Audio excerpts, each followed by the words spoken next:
खेल होता है यार, एक दो सवाल का बस। एक दो सवाल आपके गलत हुए, उसके सही हुए, रैंक में आपका 1 लाख का फर्क वैसे ही आ जाएगा कि क्या अभी भी 5-6 महीने में कोई बंदा निकाल सकता है? कि मॉक टेस्ट देता आता था लेकिन उनको कभी एनालाइज नहीं करता था और ये सबसे बड़ी गलती थी। 11 की शुरुआत में तो मैं बहुत सीरियस नहीं था, लेकिन मैंने अपने आसपास का कंपटीशन देखा। मैंने अपने नीट 2021 में मैंने शुरुआत किया। मैंने जैसे मेरी जर्नी में मैंने मतलब 150 डेज में आई गेस 20,000 क्वेश्चन सॉल्व किए थे। Hello everyone, welcome back again to my channel. So आज बहुत टाइम बाद लेके आए हैं एक आपके पास वीडियो बहुत तगड़े टॉपिक के ऊपर। आज है मेरे पास तुम लोगों के लिए एक सरप्राइज़। मेरे पास है मेरे 2023 बैच के जूनियर्स, 2023 बैच के टॉपर्स। सो राइट में है, हाँ यार, तो राइट में है मेरे पास Harshad Kumar who scored 701 marks in NEET 2023 and left में है मेरे पास मोक्ष शर्मा हु स्कोर्ड 700। तो जल्दी से चलते हैं यार, इनसे बात करते हैं, इनसे टिप्स लेते हैं 2024 के लिए, जिससे आपको होने वाली बहुत ज़्यादा help. So let's go. So welcome back guys. सारे के सारे मेरे तीनों जूनियर्स हैं। मैं एक बार तुम तीनों को रिक्वेस्ट करूँगा कि प्लीज़ अपने आप को एक बार इंट्रोड्यूस करो, अपने मार्क्स और कहाँ से हो। मैं मोक्ष शर्मा हूँ, मैं झुंझुनू राजस्थान का रहने वाला हूँ। मैंने 2023 में नीट में 700 आउट ऑफ 720 स्कोर किया है। हेलो गाइस, मैं हर्षद कुमार और मैं बनारस उत्तर प्रदेश का रहने वाला हूँ और मैंने 2023 में अपने 12th के साथ ही 701 आउट ऑफ 720 स्कोर किया है। हेलो गाइस, मैं अभय श्रीवास्तव हूँ, मैं पंचकुला हरियाणा का रहने वाला हूँ और मैंने नीट 2023 में 685 स्कोर किया आउट ऑफ 720। नीट 2024 अभी मई में, ठीक है। अब तुम लोग एकदम अपने अपने अपने एरिया के एकदम हाईएस्ट स्कोरर हो, 680 प्लस सबके मार्क्स हैं। तो मैं तुम लोगों से सबसे पहले एक चीज़ पूछना चाहता हूँ कि being a NEET aspirant yourself, तुम लोगों की जर्नी कैसी रही है? मतलब तुम लोग स्टार्टिंग से पढ़ने में अच्छे थे या तुम्हें स्टार्टिंग में उतने अच्छे नहीं थे, बाद में ज़्यादा मेहनत करी, तो कैसी जर्नी रही है? सर, मैं 11th से ही अपना प्रिपरेशन को ऐसे रखता था कि जैसे मेरा कल ही पेपर है, मैं हमेशा अपना 100% देने की कोशिश करता था और इसी वजह से 11th में मैंने इतने क्वेश्चन सॉल्व किए कि मुझे 12th में एक्स्ट्रा एफर्ट डालने की ज़रूरत ही नहीं पड़ी। जैसा फ्लो मेरा 11th में चलता था वैसा ही फ्लो मेरा 12th में चलता गया और मैंने कभी इस बात की टेंशन कभी नहीं ली कि मेरा आगे क्या होगा, क्योंकि मुझे पता था कि जैसा जिस अकॉर्डिंग मैं प्रिपरेशन कर रहा हूँ मेरे मार्क्स तो अच्छा ही जाएंगे। हर्षद? सर, मैंने 11 की शुरुआत में तो मैं बहुत सीरियस नहीं था, लेकिन मैंने अपने आसपास का कंपटीशन देखा। मैंने अपने नीट 2021 में मैंने शुरुआत किया। ऐसे लोग 720 और 720 ला रहे हैं। मैंने अपने आसपास का पूरा अपने पीयर्स को देखा, तब मुझे लगा कि मुझसे एक्सेलरेट करने की ज़रूरत है और धीरे धीरे मैंने अपने स्कोर्स इंक्रीज़ किए थे। अच्छा, अबे? मेरा ऐसा थोड़ा मेरा अलग एक्सपीरियंस है क्योंकि मैं ड्रॉपर। तो मेरा ये था कि अपनी गलतियों से कैसे सीखना है जो पास्ट में करी थी और मेन इंपॉर्टेंट था कि कंसिस्टेंट कैसे रहना है। Good. तो कंसिस्टेंसी और मिस्टेक्स जो अपनी रिवाइज करनी है, मिस्टेक्स को इम्प्रूव करना है और मॉक टेस्ट पे फोकस करना है, ये मेरा था मतलब मेन। तुम लोगों के जब इतने ज़्यादा मार्क्स आए हैं तो डेफिनेट सी बात है तुम लोगों ने क्वेश्चन प्रैक्टिस भी बहुत ज़्यादा करी होगी। तो मैं तो देखो बोल बोल के थक गया हूँ। अब मैं तुम लोगों से पूछना चाहता हूँ कि तुम लोग अपने मुंह से खुद बताओ कि क्वेश्चन प्रैक्टिस कितनी ज़रूरी है। तुम लोगों ने क्वेश्चन प्रैक्टिस कितनी करी और कैसे करी? सर, क्वेश्चन प्रैक्टिस का इम्पोर्टेंस हमें तब समझ में आता है जब हम किसी भी कंसेप्ट को पढ़ लेते हैं, लेकिन जब उसको अप्लाई करने की बात आती है तो हम उसमें लैग कर जाते हैं। इसलिए क्या करते हैं कि मैं क्या करता था कि जब भी मैंने किसी कंसेप्ट को पढ़ा तो मैं उसके तुरंत बाद उसके क्वेश्चंस देख लिया करता था कि इस कंसेप्ट से क्या क्या क्वेश्चन बन सकते हैं और इससे कितने क्वेश्चन बन सकते हैं। तो उस टाइप के जितने भी क्वेश्चन थे वो मैं सारे सॉल्व कर लिया करता था, जिससे मेरा वो कंसेप्ट एग्जैक्टली पूरे तरीके से समझ में आ जाता था। सर, क्वेश्चन प्रैक्टिस तो बैकबोन है प्रिपरेशन का। राइट। मैं एक चैप्टर सॉल्व करने के बाद लगभग उसके 150-200 सवाल लगाया ही करता था, क्योंकि बिना क्वेश्चन प्रैक्टिस किए प्रिपरेशन पूरा कंसेप्ट सब चौपट हो जाएगा, पढ़ाई पूरा साथ लगाते मतलब जैसे ही वो चैप्टर खत्म हो उसके बाद। यस। किसी चैप्टर पे 4 से 5 घंटे खर्च रहे और उसके बाद आप क्वेश्चन प्रैक्टिस नहीं कर रहे, तो वही बात है कि आप सिर्फ जैसे एक डाइट में सिर्फ चावल ले रहे हो और दाल नहीं ले रहे, मतलब इतना इंपॉर्टेंट है क्वेश्चन प्रैक्टिस करना। मैंने जैसे मेरी जर्नी में मैंने मतलब 150 डेज में आई गेस 20,000 क्वेश्चन सॉल्व किए थे। अगर आप चैप्टर्स पढ़ रहे हैं, अगर आप चैप्टर की पूरी डिटेलिंग पढ़ रहे हैं, थ्योरी पढ़ रहे हैं, फॉर्मूलाज पढ़ रहे हैं, लेकिन अगर आप उसको अप्लाई नहीं कर रहे हैं, अगर ये नहीं देख रहे हो कि मतलब कैसे किस कॉन्सेप्ट पे क्वेश्चन आ सकता है, उसे कैसे किस फॉर्मूला को कैसे लगाना है, तुम बस ये पढ़ रहे हो यार ये फॉर्मूला है, इस चीज़ के ऊपर बर्नौली थ्योरम्स का ये फॉर्मूला है, ऐसे ऐसे। तो अगर क्वेश्चन प्रैक्टिस नहीं कर रहे हो, सिर्फ देख रहे हो या चैप्टर पढ़ रहे हो या फॉर्मूलाज पढ़ रहे हो, तो सब नील बटे सन्नाटा ही है। Question practicing is the key to each and everything जो तुम्हें नीचे से लेके ऊपर तक लेके जाएगा। थी क्या फ्रीक्वेंसी रहती थी मॉक टेस्ट की और कैसे मॉक टेस्ट देते थे? बॉस, मैं आपकी बात को कंटिन्यू करूँगा। मॉक टेस्ट का सबसे बड़ा इंपॉर्टेंस मेरी ज़िंदगी में रहा है, क्योंकि जब मैं 11th में था तो मैंने जब अपना पहला मॉक टेस्ट दिया था, तो मॉक टेस्ट से पहले मेरे को मतलब ऐसे पता नहीं था कि मॉक टेस्ट कैसे देना होता है, तो मैंने उसके लिए बहुत सारी प्रिपरेशन कर ली थी। और जो मेरे सर थे उन्होंने भी मुझसे कहा था, मतलब वो मेरा सपोर्ट कर रहे थे उस टाइम पे।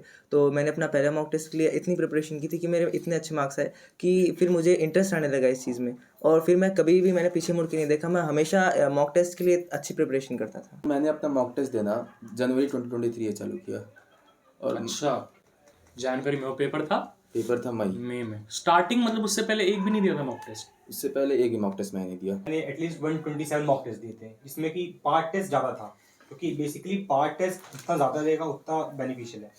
और दूसरी चीज़, जो फ्रिक्वेंसी की बात रही, तो अगर मैं ब्रेक करूँ तो तुम लोग एटलीस्ट संडे को एटलीस्ट 720 मार्क्स का फुल मॉक टेस्ट दो।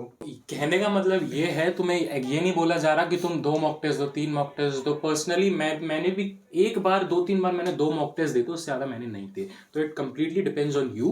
कहने का बस इतना सा सार है कि मॉक टेस्ट देने इज इंपॉर्टेंट, मॉक टेस्ट देने is important, plus mock test वाली कंडीशन को स्टिमुलेट करना इज वेरी इंपॉर्टेंट। बस एक पॉइंट मैं इसमें ऐड करना चाहूँगा कि ज़्यादातर लोगों को लगता है कि मॉक टेस्ट देने से टाइम वेस्ट होता है, कि 3 घंटे मॉक टेस्ट दूंगा, इतने में कुछ रिवाइज कर लूंगा। बट मॉक टेस्ट एक्चुअली हमारा टाइम बचा रहा है। ये मॉक टेस्ट दिया और हम हमारे वीक टॉपिक्स पर चले, तो जब वीक टॉपिक्स पता चल गए तो बजाय कि पूरे चैप्टर पढ़ें तो वो वीक टॉपिक्स पढ़ लेंगे, तो टाइम बचता है। देखो, जंग में जा रहे हो और हथियार चलाने नहीं आते, पता नहीं कहाँ से क्या शूट करना है, कैसे भागना है, कैसे मारना है, तो कितनी भी तैयारी कर लो कोई फ़ायदा नहीं है। तो मॉक टेस्ट दोगे तो पता चलेगा। एक स्ट्रैटेजी हर किसी की होती कि यार ये सेक्शन में पहले सॉल्व करूँगा। कई लोग होते हैं OMR साथ साथ भरते हैं, कई लोग होते हैं सेक्शन वाइज OMR भरते हैं, कई लोग होते हैं पेपर के लास्ट में OMR भरते हैं। सबका अपना अपना वे है, लेकिन ये आपको तभी पता चलेगा जब आप सारे मेथड्स को अपने ऊपर हिट एंड ट्राई से लगाओगे। तो लास्ट के डेज में तो इट इज़ वेरी मस्ट कि आप एग्जाम टाइम को स्टिमुलेट करो। अब मेरे टाइम पे कोविड चल रहा था, तो मेरी तो एकदम पूरी चीज़ें रहती थी, मास्क पहन के मैं देता था, वो भी N95 में सांस लेना और दिक्कत देता है। N95 लगा के 1-2 बार मैंने हैंड ग्लव्स भी पहन के मॉक टेस्ट दिए हैं। तो प्रॉपर जैसे स्लीपर्स में बैठते थे, लोअर टी-शर्ट पहन के, डिट्टो वैसी कंडीशन। कि मॉक टेस्ट दे तो आता था लेकिन उनको कभी एनालाइज नहीं करता था, और ये सबसे बड़ी गलती थी क्योंकि मैं उनको एनालाइज नहीं करता था। और कभी 2-3 मॉक टेस्ट के बाद में अगर वही क्वेश्चन आ जाता था जो मैंने पहले मॉक टेस्ट में गलत किया था, तो मैं फिर से गलत कर देता था। और मैंने तब तक ये बात नहीं समझी थी, मेरा 2-3 बार एक ही क्वेश्चन गलत हो गया था, जबकि वो मेरे 2-3 मॉक टेस्ट में आ गया था। फिर अल्टीमेटली मैंने समझा कि मॉक टेस्ट देना ज़्यादा इंपॉर्टेंट नहीं है, उसको एनालाइज करना ज़्यादा इंपॉर्टेंट है। 5-6 महीने डिस्ट्रैक्शन को आप कितना कम कर सकते हैं, क्योंकि लास्ट में you can not just afford to bear any sort of distraction और any sort of negativity, right?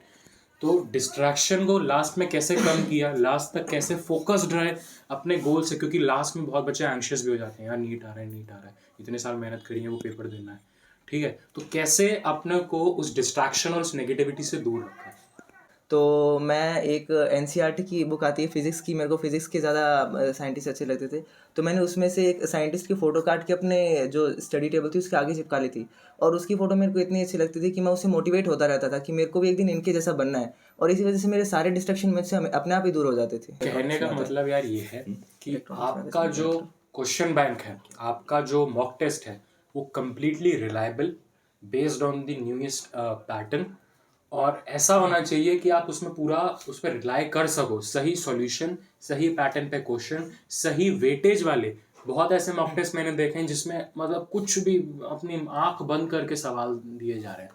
तो आपका जो क्वेश्चन बैंक है प्लस जो आपका जो मॉक टेस्ट है वो एकदम रिलायबल होना चाहिए। Guys, like I said, for question practicing और आपके मॉक टेस्ट के लिए अगर आपके पास एक रिलायबल सोर्स है, अगर आपके पास एक सही सोर्स है जहाँ आपको सही क्वेश्चन दे रहा हो, जो आपको सही पैटर्न पे, नए पैटर्न पे दे रहा हो, जो आपको सिस्टमैटिकली आपको एक कंटेंट दे रहा हो, मतलब आप अपनी आधी लड़ाई जीत चुके हैं। और for me personally, Memonet has served the greatest of them.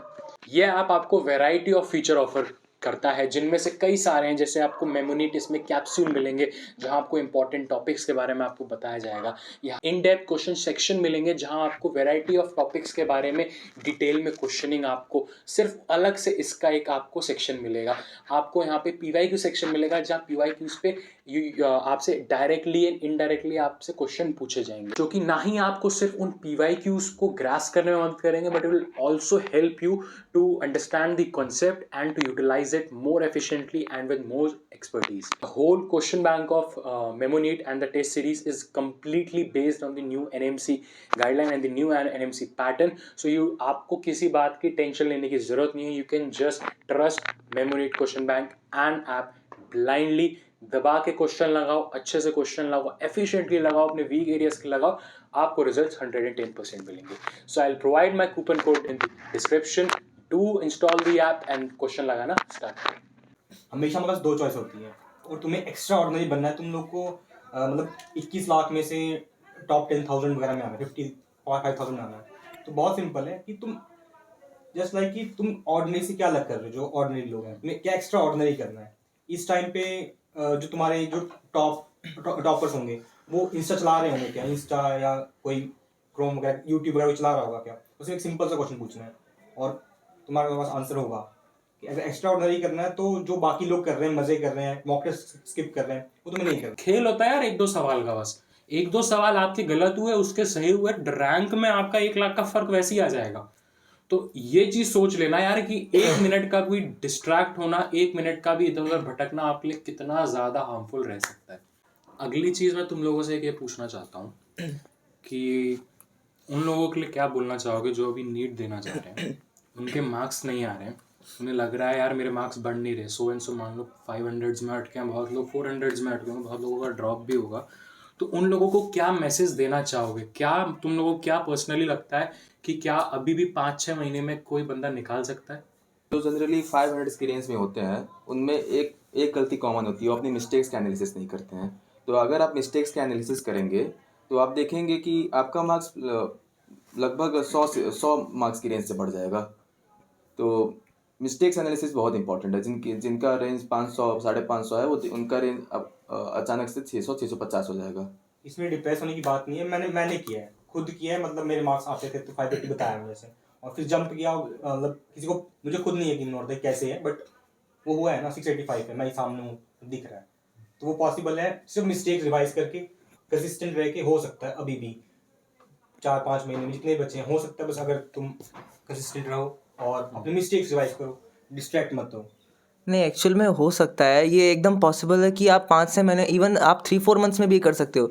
लेकिन प्रॉब्लम हमारे साथ ये होती है कि सब यूट्यूब वाले और ये सब बता तो देते हैं कि आप 2 दिन में इतना करो, आप अपने मार्क्स इतने इंक्रीज़ कर लो. लेकिन इससे क्या होता है, बच्चों के जब मार्क्स नहीं आते ना तो डिमोटिवेट हो जाते हैं. नहीं मतलब जितने भी अदर होते हैं तो 2 दिन में बढ़ा लो अपने मार्क्स इतने. हो सकता है आप 5-6 महीनों में, इवन आप 3-4 महीनों में भी आप अपना मॉक टेस्ट या फिर अपने जो मार्क्स इंक्रीज़ कर सकते हो. चीज़ें अभी भी पॉसिबल हैं, आपके पास अप्रोप्रिएट टाइम है.